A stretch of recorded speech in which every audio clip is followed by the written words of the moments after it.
All right. Okay, so in Slack, we were chatting about looking at embedding Miro boards into Confluence, and there's a couple of different ways you can do it. There used to be, or there still is, a Miro plugin that you can get for Confluence, which is a free one. But now Confluence Cloud, you can actually just paste a URL in, and then you go through a series of steps to be able to connect to a Miro board. So I've created just a Jira and Confluence test board, and when we share it, so there's an option here, share a Miro board. You can share it with a team. You can enter emails, etc.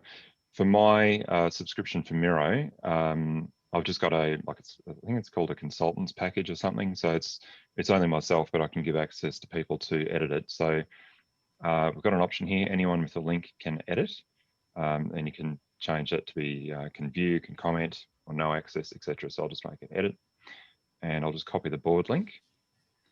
And if I go back to Confluence, so I'm just going to jump over to our template test page. And I'm going to edit this page. This is a page that we were playing with for macros last week. And so if I scroll down to the bottom and paste the URL in, it'll do a little bit of magic there. So if I click on it now, it will give me the option to either display the URL, display as a link, display as a card, or display embedded. And when you actually do this first, it'll ask you to connect. So unfortunately, because I've already gone through the connection of my Gmail, like I tested this before the meetup, but it's remembered all that connection and everything, even though I did it in a different Confluence instance.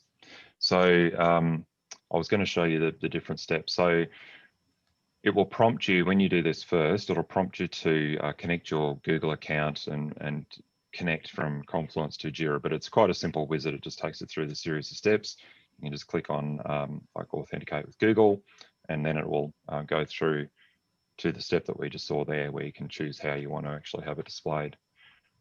But once it's actually embedded, I'll just scroll down to the bottom again. You get full functionality here. So you can see it's loading just as it does with Miro. And I'll just extend that panel on the side. And we get all the same buttons and everything up the top here. So even from here, I could share the link. You can change your settings. You can add your notes. You've got the full functionality of the board. So using my mouse wheel, I can scroll in, for example. I could zoom right in and edit one of these notes. So here's a note. Oops, if I can spell properly. Zoom right out again. So all the panning, all the rest of it, adding a template if I wanted to, is all there. So if I do, just put a mind map in, adding in a filled mind map. So this is awesome. This is all within Confluence. So you don't need the Miro app or anything to be able to do that, which is really cool. And then down the bottom is all the navigation pane and the whole lot. So I'm really impressed with that. I think it's very seamless and very powerful. The other thing that I had an email about during the week. So with the pricing for Miro, there's a free plan here, so you can actually just go and create your own. It limits you to 3 editable boards, but you can still use pre-made templates and different things like that. So it's an ongoing subscription to Miro. Then there's team, business, enterprise, are the other ones. But the other thing that was announced during the week, or I heard about, is Miro Lite. And so you can use this. I think the boards only last for 24 hours or something. But if you wanted to host a meeting and you want to do a heap of brainstorming and different things like that, you can use any of the templates, I believe, create your board and collaborate together. Then you can still export it to an image or a PDF if you wanted to. So that's absolutely brilliant. So yeah, just remember that one, miro.com/light is really cool, but it's made available for free. Of course, it's a bit of a marketing ploy as well. I'm sure people will try it out for free and then go, oh, well, we want that board to last, so we'll get a subscription, and away we go. But I think that's very clever of them, and great for everybody working from home. So that's really cool. Paul, I had a question about Miro Lite. So I've been using Miro a lot in the last 3 months, from not using it at all to using it a lot.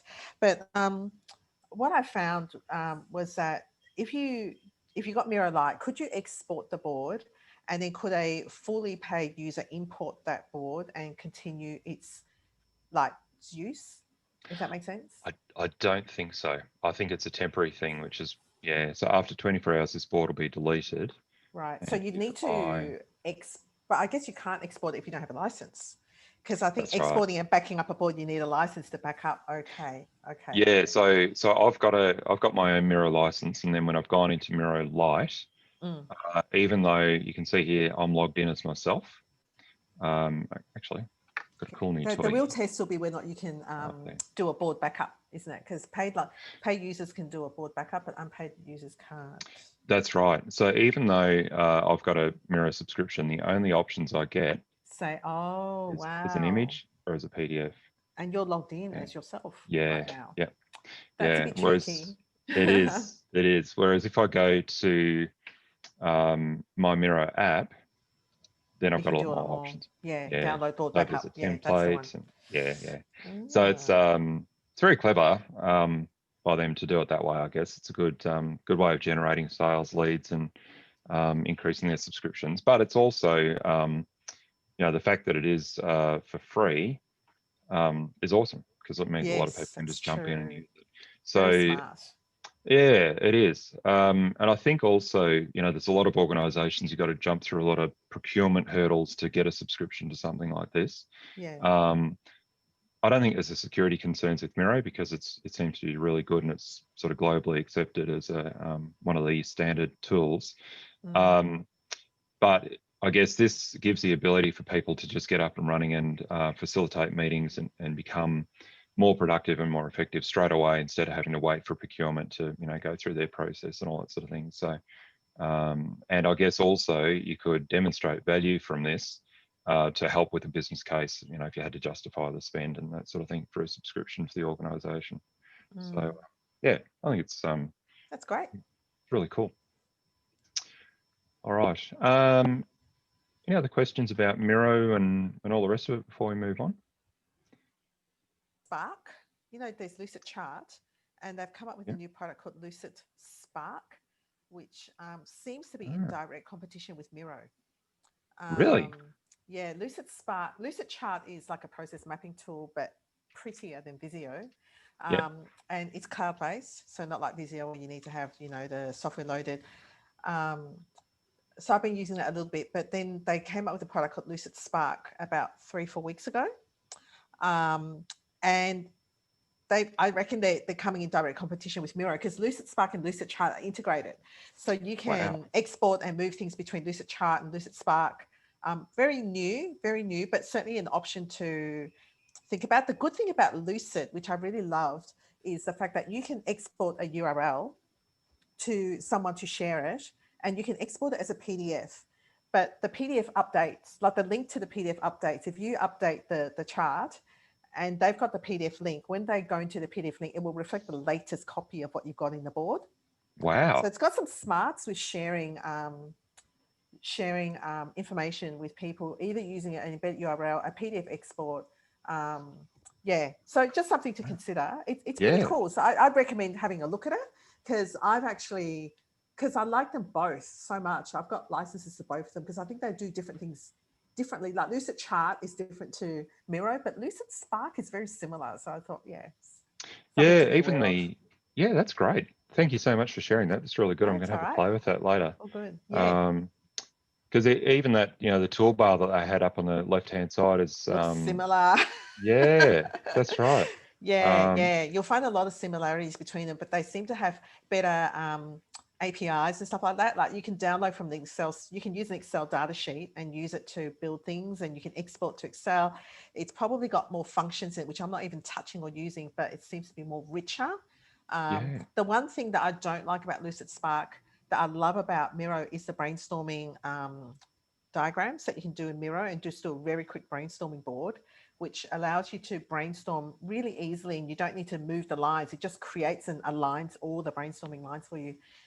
Whereas they don't have that feature in Lucid Spark. But I think Okay. everything else they've got, like Yeah, no almost doubt they'll everything catch else. up pretty quickly. Oh, And even just looking at their timer, like the ability to increment the timer and yes. different things like Yeah. that. No doubt Yeah. they've learnt from Miro and They gone, have. oh, yeah, we can Yeah, do I this a bit know. better. Yeah, and they've probably trawled through forums and all sorts of stuff to look at requests and stuff too, I think. So, wow, that's brilliant. So, yeah, product development is it's just continually accelerating. It's really cool to see.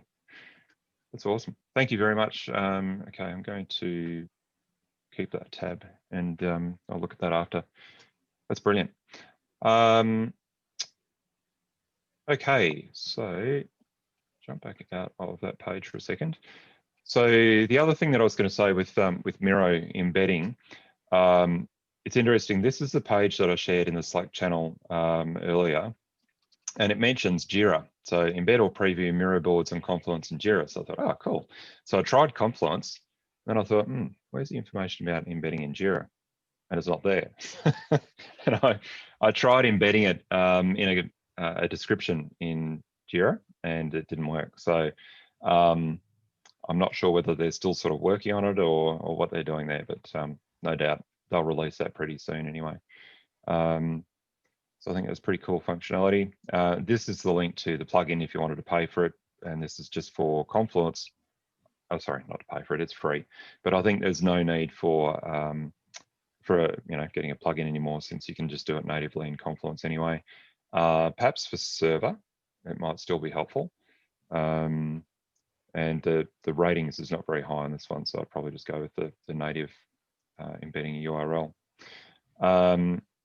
It looks like the native embedding of a Miro board uses a new feature called Smart Links, and I haven't really looked into this much, but I can see that there's a way to integrate with lots of different things. So not just Miro, but there's GitLab and all sorts of things in here, Google Drive and many others. So that's a page. I'll share that in the chat now, and maybe in our Slack channel after. So just let me put this into the chat. Okay. So that's pretty cool. I'm just going to keep that open here as well. Okay, so last week we were having a look at macros in Confluence, and we were working on this template test page. And so that's under APR. And earlier today, when I went into APR, I noticed when you first look at a space, I think this is another update from Atlassian for Confluence. When you go into a space, they've got this little thing that pops up here. Get a quick intro into what spaces are, how best to use them. So there's a Confluence 101 link there, which is great. So I shall put that into the chat as well.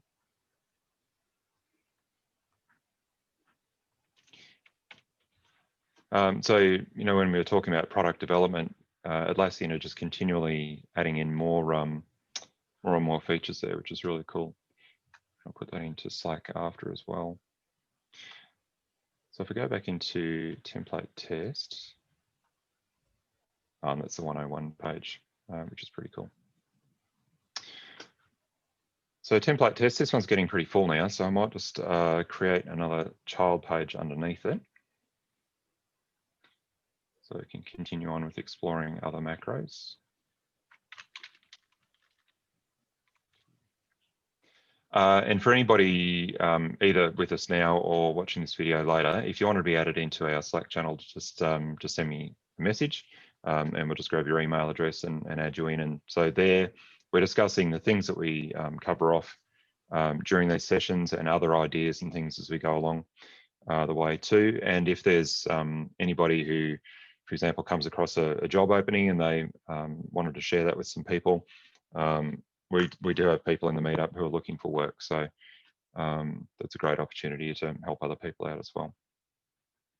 So back on with the macros, and under our template test page, where do we get down to?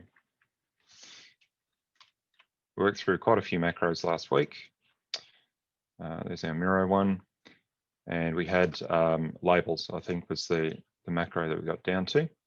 And some of the other things we were looking at were embedding boards in there. And there were a few other things that we started to put in here as well. We were creating epics, and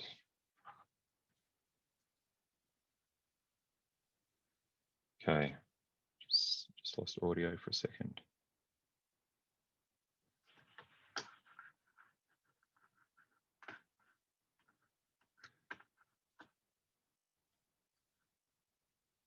All right, can you give me a thumbs up if you can still hear me? Okay, that's good. I can't, don't think I can hear anybody there, but I'll keep going. Okay, so under template test 2, if we go under our macro menu here, and if the audio drops out, just stick your hand up and let me know, please. Okay, so we were looking at the different sections of macros here before. So there's administration, communication, Confluence content, etc. So they've sort of grouped the macros by category. And we can see on the right-hand side here, if we scrolled through all, there's a lot of macros in here, lots and lots of things that you can add into Confluence pages. Some of them will appear in multiple categories. So for example, under navigation, there'll be some that will appear there and would also appear under Confluence content as well. Some, for example, administration, there's no macros appearing here, but I think that's probably if you bought plugins that those macros would appear on this screen if they're administration type macros that you bought. Same for communication. So Confluence content, content by label was where we got down to last time. So if we have a look at a content report macro, and I think last time we had the label that we were looking at was PMO. So if we look for PMO as our label, and we preview that, and insert that macro. It's a similar sort of process for inserting macros each time. Just add some parameters or criteria, and then you can preview it and then insert. And then to edit the macro, you just get a pencil link here, a button, and you can go back in and edit. Some of the other parameters that we can control here are the labels that we're going to look for. And I think they'll probably be separated by spaces. So we've got PMO. If we wanted meeting notes, I think was another one. So, okay. Sometimes it's separated by spaces, sometimes it's by commas. Cool. So you can bring up data from multiple labels if you wanted to. You can restrict it to a particular space. So if we wanted it just from APR, that might cut these down. So I've got some ANF pages here. So if I said it was going to be just APR, we've got none. Okay. And if I said ANF,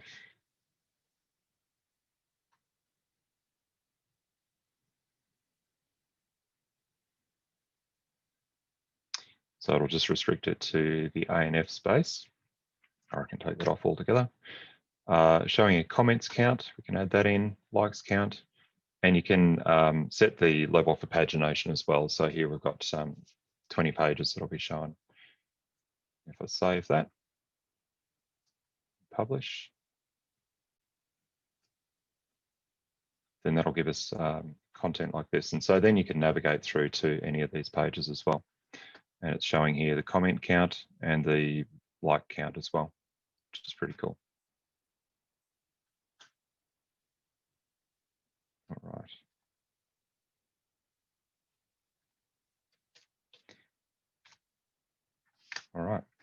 And you can still hear me okay, yeah? Okay, cool. My audio is still playing up. This is not a good advertisement for Jabra headsets, by the way. So, not highly recommended. All right. So Confluence content, when we go back in to add another macro, it's already selected the area on the left-hand side, which is another cool update to Confluence. Contributors, so we could display a list of contributors to the pages. So it's another great macro. And again, we've got some similar sort of parameters that we can add in there. You can say what you're going to sort it by, maximum number of contributors if you wanted to, etc. So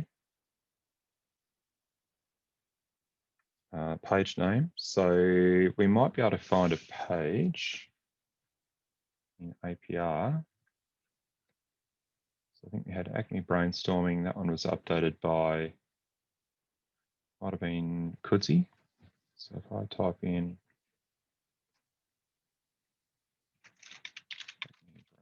brainstorming, oops. And if I refresh that, okay, it's just Ignacio.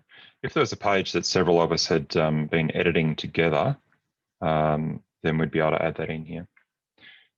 So, and you can limit it to particular labels that you wanted to look at, particular spaces, content type, so it can be pages or blogs, etc. All right.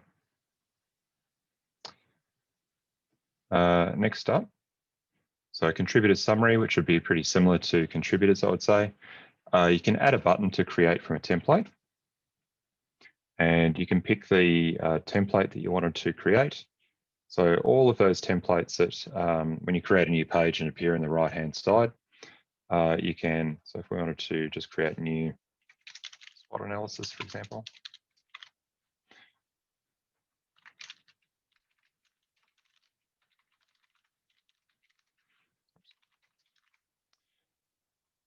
Space key, we could leave that blank and it'll just default to the current one. And I'm guessing that that will, if I use that button, it'll create a child page underneath here. So if I create SWOT, and you can see that it's created that child page using that template sitting below template test 2. So that's pretty cool. If you had a section for a project with a status report, essentially you could create a template for your status reports. You might have Jira macros based up by time, start and finish time for your start and end of sprint or something like that. So theoretically, you could go and create a status report just from a button every fortnight if you wanted to. So that's pretty cool.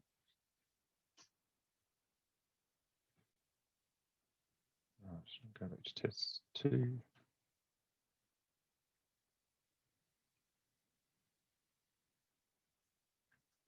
Okay.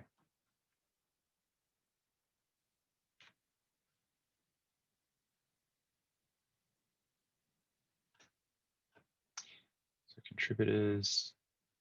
Now I think there was a message during the week that a decision report is a new one. So we can, don't we have any decisions there? I think it was, what I mean, ANF.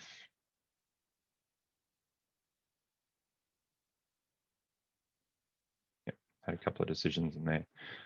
So this is pretty cool. If for your organization or a project or a program of work, if you had several different Confluence spaces and you wanted to pull together a list of all of the decisions, then we can now centralize that.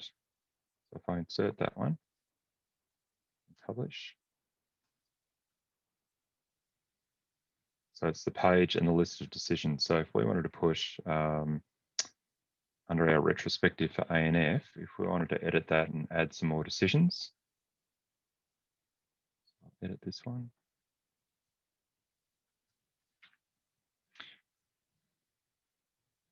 Okay, so we can just type /decision to add more decisions in. So if I was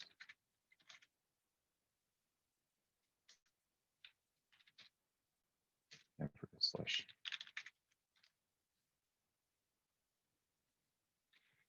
Yeah, taking a break.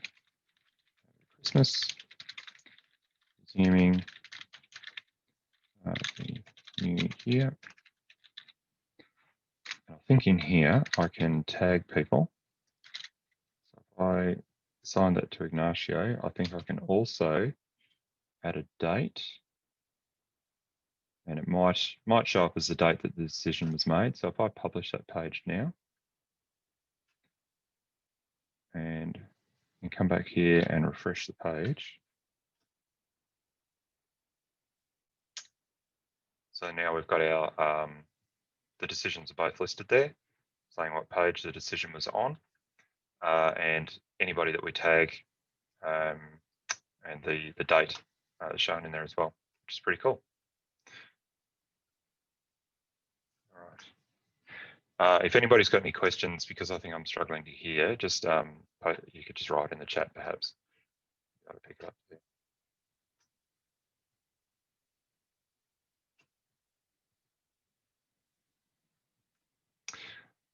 Okay, except I haven't used this one before, but we could maybe add this in. So if we go Acme brainstorming.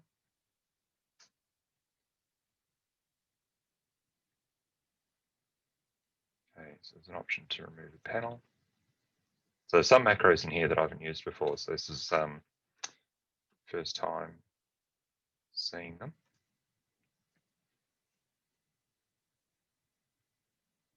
And it looks like they don't work very well. All right, I wouldn't recommend that one. Is there an excerpt in the other page? That's a good point. Actually, I can hear you now, so I'm not sure what's going on with my audio. It's just sounding a bit strange, but it looks like it's working. So that one. I wonder if I can add an excerpt. Ah, okay.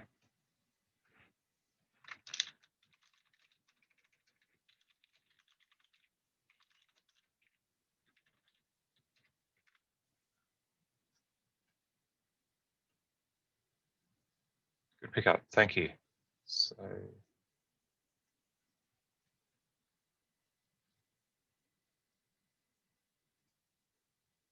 I edit that now. Ah, brilliant. Okay, thank you very much.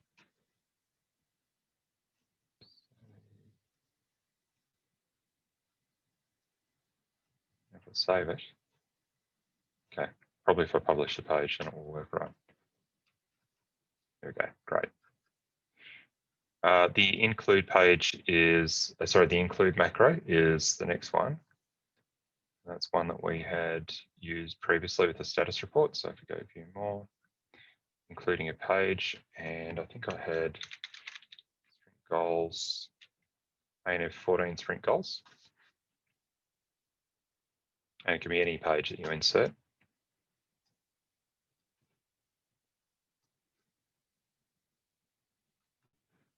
So that will just embed the content in there. Like we were talking about with the status reports in one of the previous meetups, having a status report made up of different sorts of pages could be very helpful, because you might want to maintain your sprint goals for some other purpose, but then just incorporate it in so you don't need to reinvent things, and you can sort of maintain things separately. Could be a roadmap, for example. You might have one roadmap page and then use that embedded in many other different pages as well, which is quite helpful.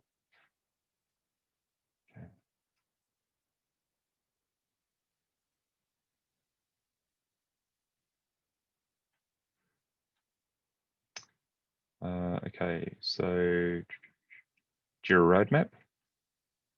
This is for next-gen projects. Jay, I think we were talking about using next-gen projects when you and I were having a chat. So I haven't got any next-gen projects set up here, but you could, you can do it this way if you wanted to. Sorry, go ahead. Didn't they also put it on Classic, now that Classic has roadmaps as beta? Yeah, so the approach is a little bit different. I'm not sure why they've got it inconsistently like this, but for next-gen projects to use a macro like this, it's a really good point. for classic projects, it actually seems a bit easier. So if I went to APR, and we've got our roadmap view here. And when we're looking in, so I'm in Jira now, right? So when you're in Jira, you can move dates around, you can slide the bars, you can create dependencies between epics if you wanted to, you can add child issues, our first bug, etc. You can create epics and all the rest of it. And then you've got this functionality about filtering by status, by type. So if you just want the epics that have got stories in them, you can do it that way. You can change your settings. So if you wanted to see only epics that were complete, and we haven't got any, then it would filter there, etc. So if I grab this URL from here, I'm just going to grab the URL. I can paste that directly into Confluence. So it's simpler actually than the next gen macro. I can resize it if I wanted to. So, and then publish that. And I think it was Jose who told us about this one, and it's brilliant. So here you can't edit anything, but you can expand it and take a look. So we can see under the epic, and you know, this one's got bugs. You can still apply those filters that we were looking at before.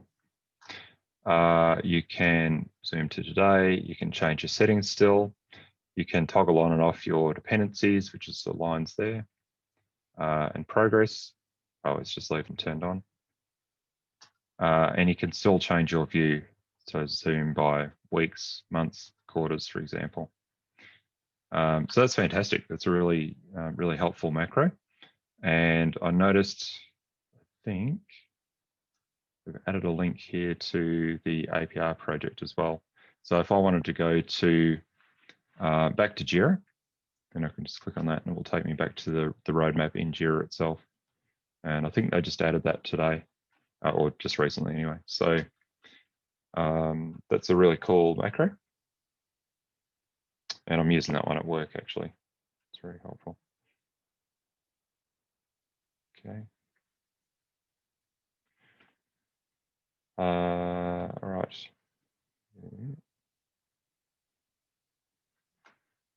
I think we got down to there. Labels list, I think we were looking at that. No. Yeah, labels list is something we might have used last time, I think. On this screen here, if you choose the wrong macro and you want to go back to that list, you can just click on select macro. It will take you back. And I think we're talking about Excel. So I have no attachments here at the moment. So let me just quickly create an Excel file. Just going to create a blank one. And I'm just going to color in some cells and whatever. So I've got from E10 onwards. Okay, and I'll save that one.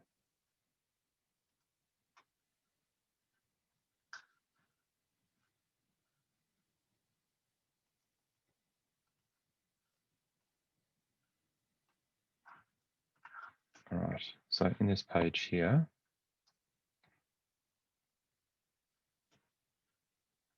if I want to look at my attachments, then I can go to the three dots up on the top here, top right, go to attachments,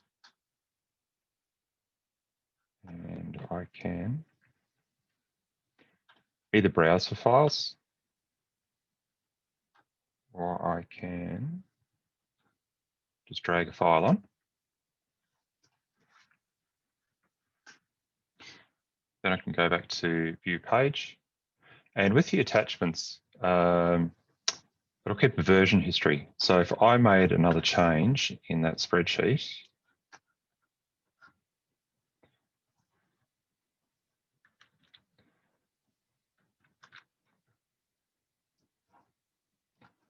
and I uploaded it again, as long as I've got the same file name, I upload it again,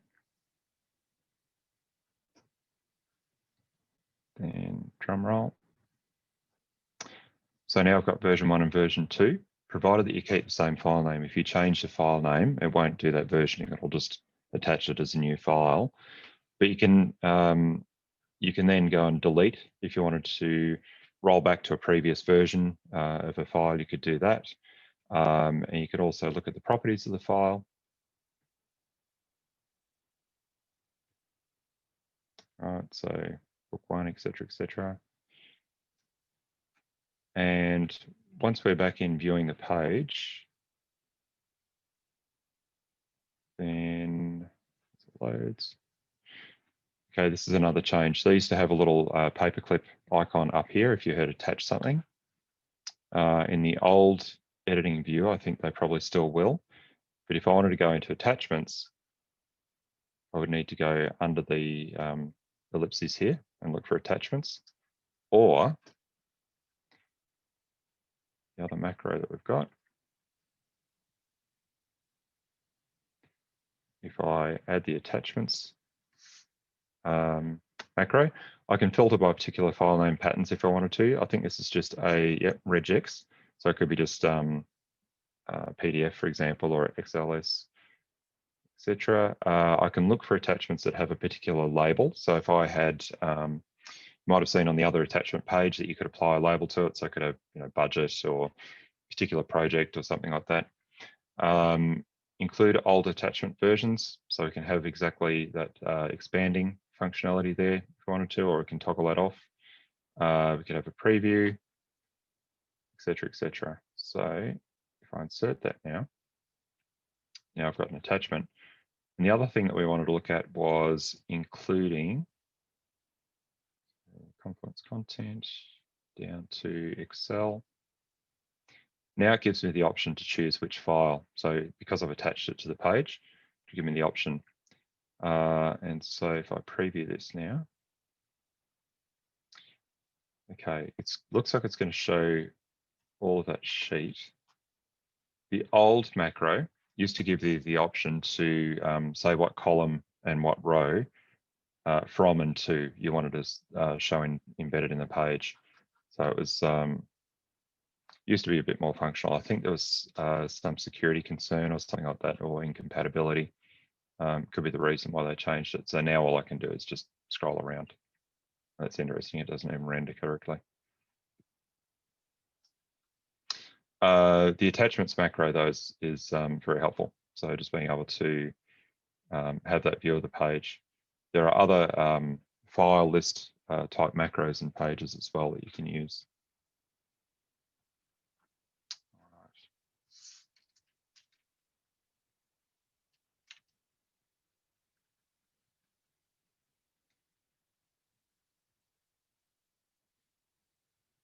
Next up, we've got the same thing with PowerPoint, Word. I'm assuming it probably does the same thing with just showing the entire page. PDFs, so let's see if we've got a small one. If I export this page as a PDF, export to PDF.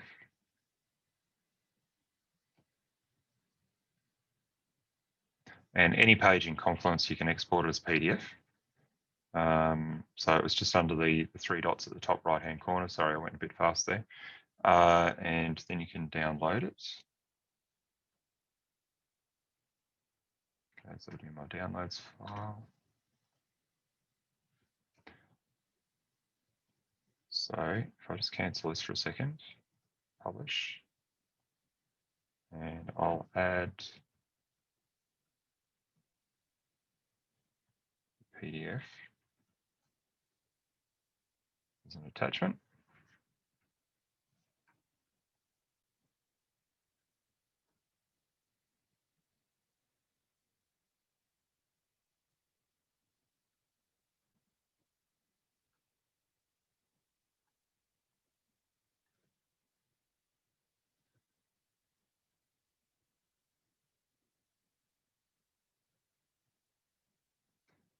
So insert a PDF. So it's giving me the option to choose it there.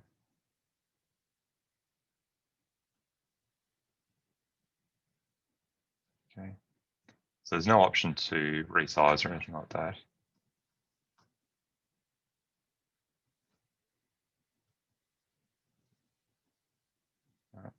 but it's embedded it there, and I can scroll around.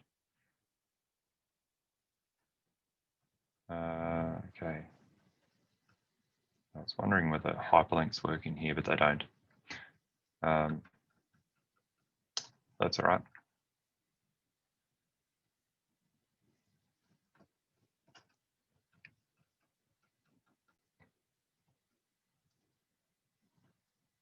Okay. So we had PDF, popular labels, so it'll just create a heat map of our labels. All right. Recently updated. Give me a list of all of the pages that have been updated recently, and that includes attachments as well, which is pretty handy. And you can limit it to the people that made the changes. So picking on Ignacio because he's not here today. So there's the pages updated by Ignacio. And if I open that page, new tab, it's under a space called blank. So if I restrict to blank,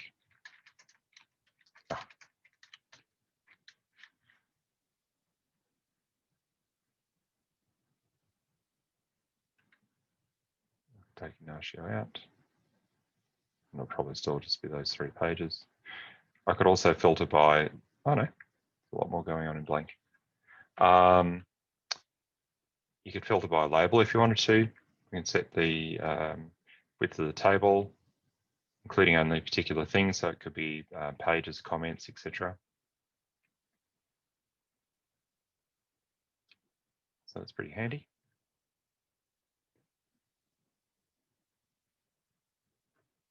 Now, what else we got? Recently updated dashboard. So I haven't used that one before. Okay. So this one looks like it's pretty cool. So you've got a range for recently updated with space categories. Okay, that's interesting. My spaces, network. I think we might have lost a few more people. Can you still hear me okay, Yemi? Yeah, okay, cool. Thank you. All right. Okay, so we've just got a few minutes left now before we run out of time. Is there anything else that you wanted to go through today? Any other particular macros that you've got any interest in that you would like to see? All good. Jaya, any questions, anything that you wanted to see in particular? No, Paul, thank you. Okay, no worries.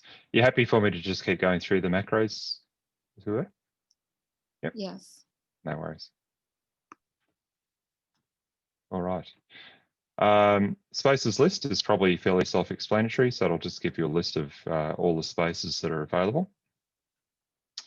And task report, I think we've seen that one before. So from a particular, you can specify what space, and it will show you all of the tasks from across all the pages in that space. So it might be retrospectives, meeting notes, etc. So it's quite helpful. And you could label by page if you wanted to. So, sorry, you could search by label. So if we had retrospective, I think we might have that as a label. And we have no tasks from retrospective pages assigned to particular people. So, show, for example. And no tasks for Ignacio. So there's quite a lot of different criteria there. So you can look for incomplete ones only, complete, and set how many tasks per page you want to have appear, and the columns that you'd like to have appear, and how you'd like to sort it as well. So it's a pretty handy one. User profile, if you wanted to just have a particular, oops, user. If they had a photo set, then it would give you the photo. etc. So under Confluence content, there's a lot of macros. It's very helpful. We haven't got any DevOps sort of stuff connected here, Bamboo or anything else connected to our Jira instance, but under development, we can embed our Jira issues. That one's available under the main menu as well, and probably will appear, so Jira charts would probably appear under, under another area. Okay, that's interesting, it used to. So Jira charts, if we wanted to have a pie chart, for example, and we could base it off a filter, and you can have created versus resolved is another option, or a two-dimensional report as well. So there's a couple of different charts that you can use there. External content, all of these ones, so where it says gadget URL, these are actually Jira dashboard gadgets. So if I jump into Jira for a minute, we can view all dashboards. If I edit the dashboard. So in Jira, you can add gadgets to dashboards. So if I go little gadgets, so you can see here activity stream, assigned to me, etc., etc. There's two-dimensional filters and lots of other things as well. Many of these items can also be added in Confluence as gadgets. So anywhere that you see gadget URL, it's a Jira gadget that will actually be put in. And many of these will require a filter to be added in. And you get this kind of quirky layout. It's a two-step thing that we showed in a previous session for a 2D filter. So I'm not quite sure what's going on with the UI here, but you can pick a filter if you wanted to embed the content of a filter in and set up the parameters for the gadget this way. All right. So that was external content, so all those gadgets. And there's a lot in there. So it'd be good to get you all playing with these and chatting about them in our Slack channel.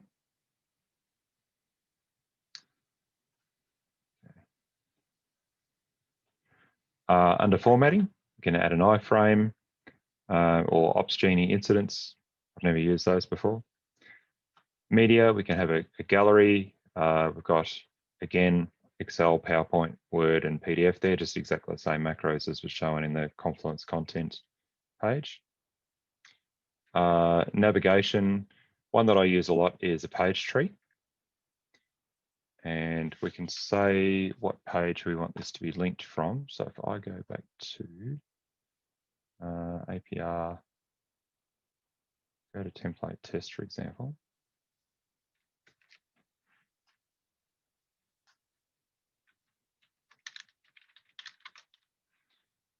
Set template test as the root page. Then in here, there's a couple of customizations. You can include excerpts. You can set the order, either reversing or not, and you can include a search box above the page. And that search box will actually search inside attachments, which is really helpful, as well as in the page too. So that's one that I use a lot. All right, so we might wrap it up there. Thank you very much. I think let's just do one more for the year, and then we'll pick it up again in the new year. So I'll just stop recording now.